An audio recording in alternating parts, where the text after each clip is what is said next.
নাই তখন ধর্ষণকে ধর্ষণ মনে হয় না।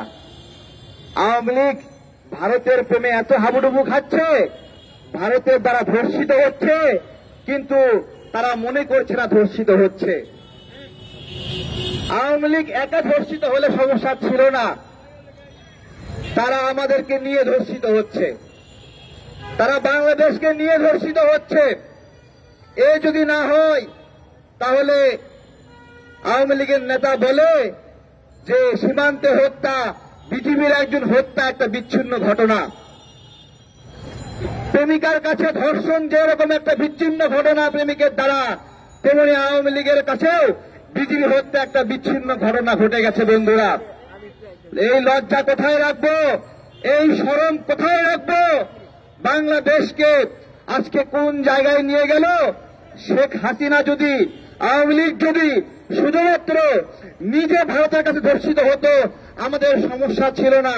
শেখ হাসিনা যদি শুধু নিজের প্রোফাইলটা নষ্ট করত আমাদের সমস্যা ছিল না।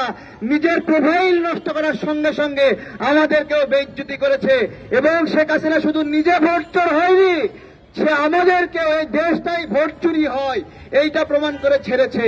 এটা লজ্জার নাকি সম্মানের আপনাদেরকে বলি। আমাদের এখানে একজন ভাই বলে গেল যে এই সীমান্ত হত্যাটা কেমন ঘটেছিল। ভারতীয়রা গরু চোরাচালান করে বাংলাদেশে ঢুকাচ্ছিল, ওই সময় আমাদের বিজিবির ভাইরা তাদেরকে বাধা দিয়েছিল। সেই বাধা দেওয়ার প্রতিক্রিয়ায় বিএসএফ গুলি করে আমার সীমান্তের ভাইকে আহত করে, এরপরে আহত ভাইকে নিয়ে গিয়ে সেখানে গিয়ে হত্যা করে, এবং তারপরে কি করলো? ফুলের কফিন দিয়ে সেই লাশকে আমাদেরকে ফেরত দিল। আমার বিজিবির উদ্দেশ্যে একটা কথা, ওই ফুল দিয়ে ঘেরা কফিন কেমনে তোমরা গ্রহণ করলা? তোমাদের হাতে কি বন্দুক ছিল না? দুই একটা শিশার গুলি ওই কুত্তার বাচ্চাদেরকে ঢুকাইতে পারল না? আমার বিজিবিকে মেরেছে, একটা শিশার উপরে ঢুকাতে পারল না? কেমন মানুষ? তোমাদের শরীরে রক্ত নাই? এমন ফ্যাকাশে কেন তোমাদের চেহারা? এমন ফ্যাকাশে কেন? এমন বর্ণহীন কেন? বাংলাদেশের প্রতি ভালোবাসা নাই? প্রিয় বন্ধুরা, আগ্রাসন কেমন চলে, কি রকম চলে জানতে হবে। আমাদের এই দেশের মধ্য দিয়ে, আমাদের রাস্তাঘাট দিয়ে ভারতীয় পণ্য চলে। বাংলাদেশের গাড়িতে যে টাকা লাগে, ভারতের একটা স্লিপ দেখাইলে ওই টাকা লাগে না।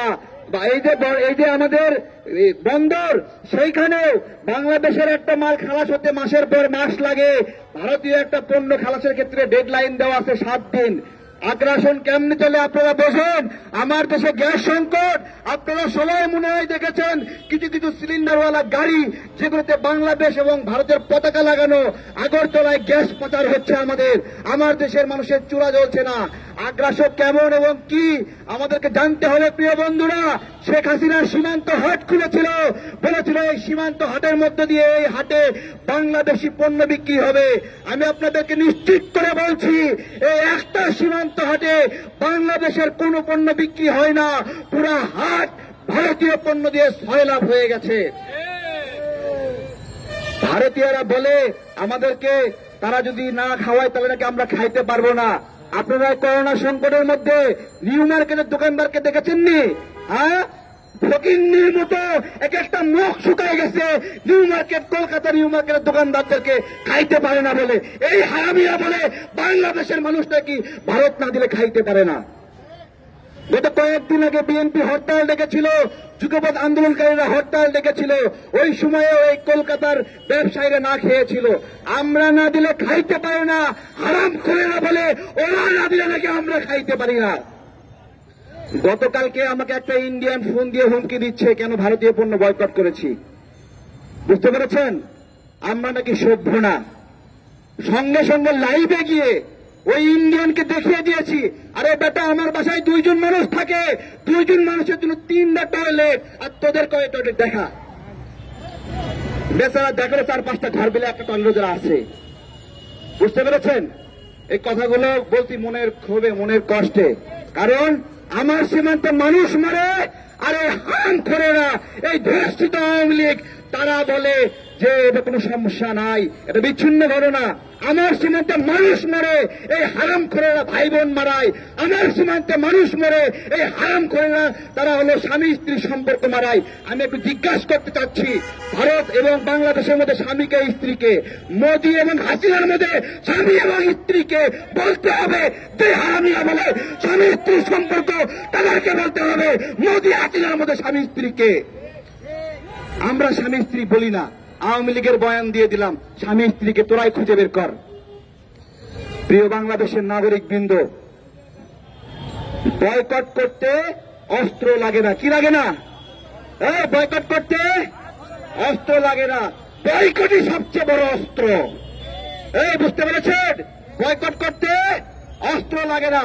আমি এখান থেকে গণ অধিকার পরিষদের পক্ষ থেকে পিনাকি ভট্টাচার্যকে ধন্যবাদ জানাচ্ছি। তিনি প্রথম এই সময়ে এসে ইন্ডিয়ান পণ্য বয়কটের ডাক দিয়েছে এবং গণ অধিকার পরিষদ তার এই লড়াইকে সমর্থন করছে, তার এই চেষ্টাকে সমর্থন করছে।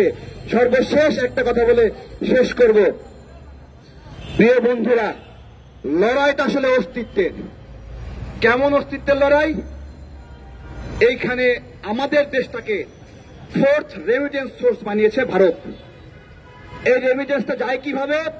এই আমার দেশের মানুষরা আপনারা লেইস কেনেন, মুভ কেনেন, বিভিন্ন ইন্ডিয়ান পণ্য কেনেন, ইন্ডিয়ান চ্যানেল কেনেন, এগুলো কিনে কিনে আপনারা এটা বানিয়ে ফেলেছেন। এবার আপনাদেরকে বলি, বাংলাদেশ কি ভারতের বাংলাদেশের রেমিটেন্স সোর্স কি ভারত? না। তাহলে এই জায়গাটা যদি উল্টাতে চান, তাহলে ভারতীয় পণ্য বয়কট ছাড়া আমাদের উপায় নাই। এরপরে আসেন ভারতীয় টিভি সিরিয়াল, হিন্দি গান না শুনলে মন ভালো হয় না? ভালো হয় না? আরে আমরা তো এই মুহূর্তে অনেক অনেক তুর্কি সিরিজ ডাবিং হচ্ছে। ভারত 10 বার জন্ম নিলে ওই লেভেলের সিরিজ জন্ম দিতে পারবে না। আপনারা সেটা দেখেন, বয়কটটা আগে শুরু করেন। ভারত কি নাটক বানায়? বাংলাদেশের নাট্য নির্মাণরা যে লেভেলের নাটক বানায়, ভারতের নাট্যকাররা শিশু সেই জায়গায়, শিশু শিশু। তো সুতরাং আপনারা চিন্তা করেন, মগজটা ঠিক করেন, আগে মগজ ঠিক করেন। ভারতীয় পণ্য বয়কট করতে হবে। এই ভারতীয় টিভিগুলোতে ইন্ডিয়ান ওষুধের বিজ্ঞাপন দেয়, অথচ বাংলাদেশের টিভিতে বাংলাদেশের ওষুধের বিজ্ঞাপন দিতে পারে না। সরকার এখনো পর্যন্ত ব্যবস্থা নেয়নি। ভারতের পেটের ব্যথা, হাঁটুর ব্যথা, মাথার ব্যথা, গিটের ব্যথা, সব ওষুধের বিজ্ঞাপন ভারতের টিভিতে দেয়। আমার দেশের কোন ওষুধের বিজ্ঞাপন আমার দেশের টিভিতে চলে না। বলে ওষুধ নীতিতে ওষুধের বিজ্ঞাপন দেওয়া নাই। তাহলে কি সিস্টেমে ভারতীয় পণ্য ঢুকাই দিচ্ছে? লড়াইটা আমরা করবো কিনা সেই প্রশ্ন রেখে আমার বক্তব্য শেষ করছি। ধন্যবাদ সবাইকে।